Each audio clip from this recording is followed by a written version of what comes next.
Dern and Amanda Ribas are rematching this Saturday at UFC Fight Night, whatever the fuck. And this is probably the least hyped up rematch we've ever seen. Mackenzie Dern is getting a main event spot because at every single UFC PR day, they always see that Mackenzie Dern is really popular. And they just assume that, oh, if we give her a main event spot, then people will anticipate it. But they obviously fail to see the clear agenda that every single Mackenzie Dern fan is the reason why they're there. And yeah, so this is pretty mid fight night. Other than the main event, I honestly think it's actually pretty good. I think it's a lot of like debuters, a lot of like young up and coming talent that are fighting some actual competent skill. So I think it's just like a fun like fight night with some interesting matchups, and I'm just like, yeah, let's just fucking do it. Here's no other content, so let's just hop right into it. Nurilo Aliev versus Joe Selecki. Now, you can just tell what Nuro Aliev is just by looking at him. He's from Tajikistan. Their entire country is based off of a sauce, bro. That's just silly. And he's fighting Joe Selecki, who Joe Selecki has been shown to be super vulnerable on the floor when he's facing a high pressure grappler. He got rummaged by, not rummaged, he just got grappled by Grant Dawson. You lost, got KO'd by Drakkar Close, but Joe Selecki, we know what he is at this point. He's pretty soy. He's a grappler who will be able to take advantage of someone who's not really that competent in that skill. But Nuro Aliev, even though he had a kind of shitty debut in his first fight, he had like a majority decision, I believe. I just think Joe Selecki sucks, and Joe Selecki is a wrestler who's always on his back getting wrestled by another guy. So I just don't trust that. And Neuro, just look at him. Am I really going to pick against that? Like, I'm sorry. Like, I'm not. Let's just move on. Fatima Klein, Victoria Dudakova. Okay, so I remember that Victoria Dudakova is actually not bad of a striker. Or not that bad of a striker. She actually, like, she's not bad, but she gets grappled all the time. I have no clue who Fatima Klein is. But I'm just going to assume, because she's American, that she's not a wrestler and she's just terrible. And she's just overall just mid at everything. So I don't know. I'm gonna go with the girl that I actually remember being decent. And yeah, that's you don't need a complex, you know, review of that fight. But Magomed Gadishilalov versus Bruno Lopez. So I rewatched both of these guys' fights. I think this is an interesting matchup, but I don't know. I just believe Bruno Lopez got kind of lucky in his first fight because his opponent was super out of shape and he just gassed immediately. I don't know if he was coming off of like doing a short notice fight, but Bruno Lopez, he just like stood in there with him, got dropped a couple times, but was just able to withstand the heat and be able to just get the win. And even though I do believe it's like commemorable for you to do that, I do think Magomed Gadzi will be able to wrestle Bruno Lopez better than the other guy did.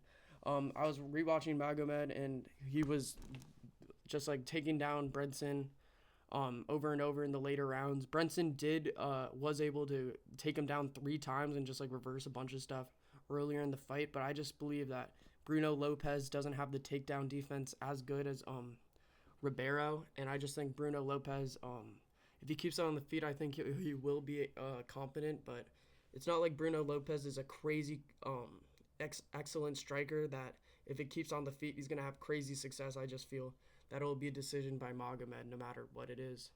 And yeah, I believe he'll get takedowns. And even though Bruno Lopez showed good takedown defense in his Dana White Contender Series fight, just go with the guy from fucking Bahrain. When you don't know where they're from, it's a pretty competent choice. You know what I'm saying? Like just go from the foreigner. So yeah, even though he is Brazilian, so I don't know if that logic is pretty good, but let's just move on. So yeah, Magomed decision. But Esterna Karakaiti versus Nicole Callery. So I've noticed with WMMA fights, the girl who's more attractive isn't the one who usually wins. I know that's crazy, but I'm gonna go Ernesta. I know she lost in her first fight, and I know nothing else about her. But Nicole, she's too pretty for this. She can fall back on Instagram. She can fall back on something. I just think that Ernesta's in this. This is her only job. She's hungry. She's 0-1. If she loses again, I don't think they're going to be like, you know, too inclined of keeping her. So, yeah, I'm going with the Lithuanian Ernesta. Okay, Preston Parsons versus Jacoby Smith. Now, Preston Parsons sucks, and even though Obon Elliott was a good opponent, and I do think that, it's not the worst loss in the world, I just think Jacoby Smith is way better of a wrestler than Obon Elliott. I know a lot of people disagree with that take, but just watch Jacoby Smith on the Dana White Contender Series. Whenever you watch him, he literally can just do anything on the floor. He can manipulate any position, and he's more of a ground and pound guy instead of submission guy. So Preston Parsons, who was able to be held down for most of the fight against Obon Elliott, I think will get held down by a better wrestler. And yeah, I don't think that's too crazy. Jacoby Smith, I think he's probably going to be ranked in the welterweight division. He's pretty underrated. Not a lot of people talk about him, but yeah, Preston Parsons is pretty vulnerable on the floor, so I just think it'll be a field day for Jacoby Smith. So yeah. Thiago Moises versus Trey Ogden. Now, I think it's going to be Thiago Moises who wins this, but this is kind of the battle of the mediocre everywhere. I know Trey Ogden calls himself more of a grappler, but he kind of sucks as grappling too. I think Thiago Moises, if he keeps it on the feet, will have success. And on the floor, I think it's pretty neutral. I think they'll both have success at certain positions, and I just think this is for Thiago Moises' contract, and Trey Ogden, every time I watch him fight, it just feels like he wins accidentally. He only wins when his opponent lets him. You know what I'm saying? Yeah. There's not much, there's not too much we need to get into with this fight. You know what it is. It's kind of stinker. But Thiago Moises will win it. Marco Tulio versus Ihor Poterio. This was a very interesting matchup. I rewatched both of their recent fights. Ihor Poterio was actually having a lot more success than I remembered against Cesar Almeida. And I don't know, in this fight, I just believe that Ihor Poterio is a little more reserved, and I think if he stays patient, Marco Tulio, I've noticed in both of his Dana White Contender Series fights, is a little wild, and I think that helps him at certain points, but I just think Ihor is a certain high level where if he goes in reckless, he's going to be able to counter him. And I don't know, Marco Tulio, he does have a good chin, but I just think I've seen Ihor Poterio I know it was some old ass Shogun and shit, but I've seen Ihor be able to disperse some power. So I don't know, I just think he's going to be able to withstand Marco's blitzes and stuff, and withstand his just fucking wild hooks and shit, and I just think you'll land a shot that eventually takes him out. And yeah, I have Ihor Poterio. It is kind of risky. Marco Tulio does have wrestling, but I also just feel like Ihor got a lot better in this wrestling department, and I just see that if it goes a decision, I also just see a route where Ihor will let Marco gas and just chill. You know what I'm saying? So that's my prediction for that. All right, we're chilling with that. Cool. Jose Johnson versus Felipe Boons. So I was rewatching the Felipe Boons versus Joshua Van fight, and he was having a little bit of success in the early rounds before just getting absolutely fucked up. I do think Jose Johnson will win this fight. Jose Johnson's kind of a dirty cheater with this, being 6 foot and going down to the flyweight division. It's just kind of, in my opinion, cheating. And I think if he keeps it on the feet, Jose Johnson will win every single flyweight matchup because of his size. I just think his ability to just keep it on the range and just hit people with rangy shots and stuff is just gonna be too much for Felipe Boons. But if Felipe Boons is able to take it to the floor and stuff, I think he'll have a lot of success and win the fight. So it just kind of depends on what Felipe Boons is as a wrestler. So we'll see. I could definitely see Felipe Boons shooting and getting a decision win, because Jose Johnson can't save himself at all when it comes to wrestling. So yeah, I don't know. I just feel like Jose Johnson will win a kickboxing match at 6 foot against any midget. You know what I'm saying? Yeah, but I don't know. Felipe could use takedowns, and you get it at this point. Uros Medic versus Panahili Soriano. So Uros Medic, I don't know. I feel like Uros Medic is kind of not the future of the welterweight division, but he's one of the future exciting fighters who is a fan favorite. Every single time he fights, he's just in the pocket, and he's just so good, and he makes it exciting. He's the one getting knocked out, or the other guy is getting knocked out. And the thing about Punahele Soriano, You see him and you expect him to be kind of this brawler. He fights out of the Sean Strickland gym. And you expect him to like pack a little bit of a punch, but he's a little more reserved than you would think. And I just think Uros Medic is way too explosive in the early rounds. And Punel, even though he's pretty good and can survive a lot of stuff, I just think Uros Medic is way too fast. And one of a combination in the early rounds will put him out. I know Punel is pretty durable. I just think when I don't know. I just whenever I watch him fight, I kind of just see him trudging around, and you would expect him to bring a lot more like danger to the equation. But I don't know. I just don't see it. I see a lot more of a patient approach, and I think being patient against Uros Medics just makes you a sitting duck for a big shot that eventually lands and takes you out. You get it. Soriano's not that good. When did he last fight, or who did he? Oh yeah, he beat that Beza guy who wasn't that good, but yeah, just look here, man. It's just every single time he fights anyone with like a little bit of grit, who a little bit of explosive, I just feel like he folds under the pressure. So I'm going with Medics. I don't think that's a controversial one. So next matchup, Austin Bashi versus Christian Rodriguez. Now I do think this is a very interesting matchup. Austin Bashi is a really good wrestler, but in the Dana White Contender Series matchup, I did see it like a little vulnerability. I saw his opponent keep on getting up over and over, and it just felt like in the second round he just eventually gave up and just didn't care anymore about getting up to his feet. And I just think Christian Rodriguez is a lot more durable. I think he's a lot more resilient, and on the feet, Christian Rodriguez will have a field day with Austin Bashi. Austin Bashi's a little awkward. He's a little jittery whenever he fights. I just think Christian Rodriguez is a really hard step up in competition for your debut fight, and he's able to mix in a lot of good combos, a lot of on the feet. I just think on the feet it's gonna be a demolition. I do think Austin Bashi will be able to take down Christian Rodriguez a couple times, but I just don't think it'll be kind of like enough. And I know Christian Rodriguez will got knocked out by Julian DeRosa, but that's kind of different. Arosa is more of a wild. He'll hit you with a shot randomly that you weren't expecting. It isn't really the same thing as fighting Austin Bashi, who's coming on his debut, who you kind of know what he is. He has really good entries, and even though he can like hold you down for a couple seconds, he's not really too strong of a grappler where he's just going to Khabib you and just hold you down. Christian Rodriguez will get up, and then when he gets up, he will have success on the feet. So Christian Rodriguez, I think I'm honestly pretty confident in the win here. I don't know if that's good to say, but who really cares? Chris Curtis versus Roman Kopylov, the aborted Lucas Tracy mission. He's fighting Chris Curtis, and I do think he's going to get knocked the fuck out.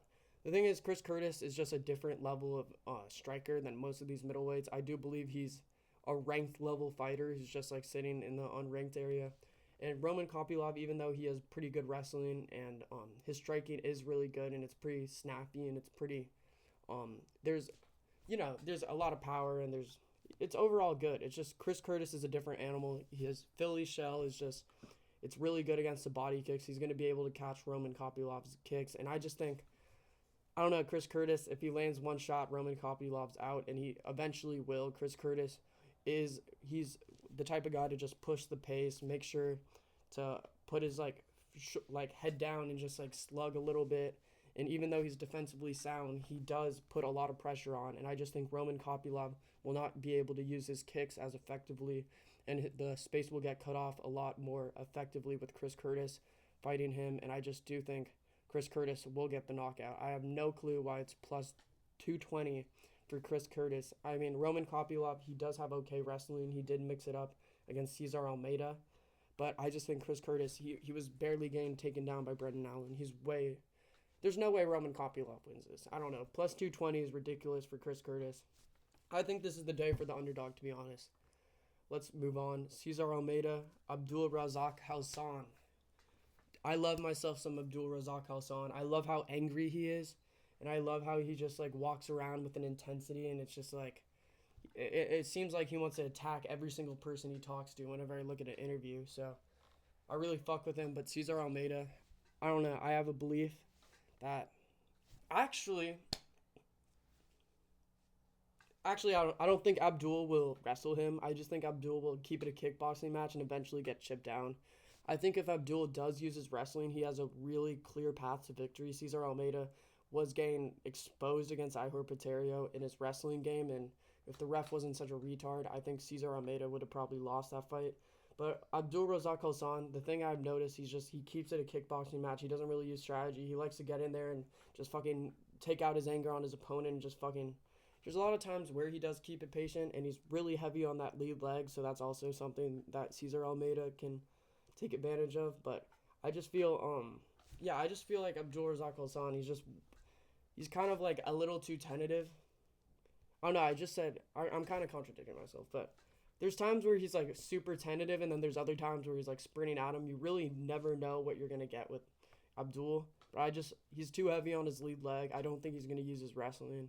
I just think when it's a kickboxing match against Cesar Almeida, you're gonna lose. And even though I don't think Cesar Almeida is that crazy of a striker, I think he's pretty average in the middleweight division. I don't think he's like some Alex Pereira type. And I do think Abdul, if he does land a meaty shot, could take him out, but I don't know. He's just too unpredictable. I just think he's heavy on his lead leg, and there's a lot of times where he's making it into a kickboxing match where it's just tit for tat, power for power. And a lot of those times he's losing, like Joe Pyfer and stuff. Like, I don't know. I just don't think he's going to push the pace like he did. And I don't think he's going to wrestle. You get what I'm saying. Yes, sir. Okay. Santiago Ponzinibbio versus Carlston Harris. Boom! Co-main. When you think of a UFC Fight Night co-main event, is this what you think? Like, I'm gonna be honest. Like, the fact, like, I don't mind the rest of the card. The card's deep. There's some interesting fights throughout the card, but you couldn't even give us like a ranked men's fight. Like, that was too much to ask. Like, if you couldn't give us like a heavyweight ranked match, anything, we would love that. Compared, like, I just don't get like how there's millions of fighters, not millions, but there's thousands of fighters on the roster, and it's just, I feel like we're getting Carlston Harris at the co-main event every single fucking fight night. It's crazy, dude, but hey man, it's whatever. Yeah, so I do think Carlston Harris will win. Carlston Harris only loses to people with power and will actually push the pace, and even though Santiago is someone who would used to do that, I just think his age has kind of made him regress a little bit. And in that Muslim Salikov fight, even though it was super close and I do think he won, I just think we kind of saw how his speed is kind of off. He's not really the same guy as he used to be. He's not really going to be in that fire just chucking hooks.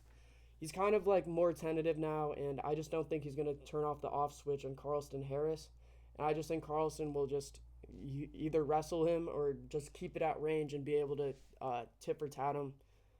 Even though Carlston Harris, he's kind of mid and he's easily kind of knocked out, but you kind of need some otherworldly power, I feel like, to get Carlston Harris. Not otherworldly, but I feel like you just need quick twitch ability enough and enough power to knock out Carlston Harris. Like, he got knocked out by, who's that guy? Chaos Williams. He got knocked out. Here's another guy who got knocked out by it, but, I'm curious. Wait, 1 second, guys. Who did he get knocked out by? Shavkat, yeah. It's just, if you land on the chin and you're like a bigger guy against Carlston Harris, you're able to knock him out. But Porzingis is just, he's not the same guy that he used to, man. Hey man, we're like 15 minutes in. I'm tired. I'm not, hey man. Mackenzie Dern, Amanda Ribas. I know this is what you guys were all waiting for. I know you guys aren't clicking off the video right now. I know you guys are like, Will, what's your prediction? Man, I think I can see a world. I can see a world where Amanda Ribas wins, guys. Every single time I watch Mackenzie Dern, I just like, other than the obvious, I'm always just like, wow, she's really not winning. She's kind of like fluking a lot of these wins. Like, there's so many Mackenzie Dern split decisions, and I don't know. I just feel like Amanda Ribas is the type of person to like be just better than Mackenzie Dern and get the split decision nod herself. And I don't know, I just kind of like, oh, she's negative 218. Ooh. I don't mind a Mackenzie Dern bet then, but I don't know. It's a women WMMA. I just think they'll be rolling around for 25 minutes and nothing will be done. And then at the end of it, a winner will be called. But I'm not going to be there to even watch the winner. I'll probably be clicked off by then. But, Amanda Ribas? Question mark. Fucking a random number generator or a fucking ChatGPT could probably give you a better answer than me. But yeah, I'm going to Amanda Ribas. She's got the meaner face, Mackenzie Dern. You know, I always see her with her kid, and it's like, man, you know, it's sweet, and I just feel like she has too much coddling in her life, Mackenzie Dern. She doesn't have the edge like Amanda Ribas. Me and Amanda Ribas goes way back. She's been through a lot, man, and I don't want to discuss it on here. Obviously, I don't want to get into personal stuff, but I just feel like Amanda Ribas has a lot more grit through adversity, through what she's been through in life. And yeah, that's the card. UFC 311's next week. So yeah, just wait for that. That will be fun. I hope you enjoyed the video. Subscribe, like, do all that shebang. And yeah, thank you. Yep. Thank you. Yep.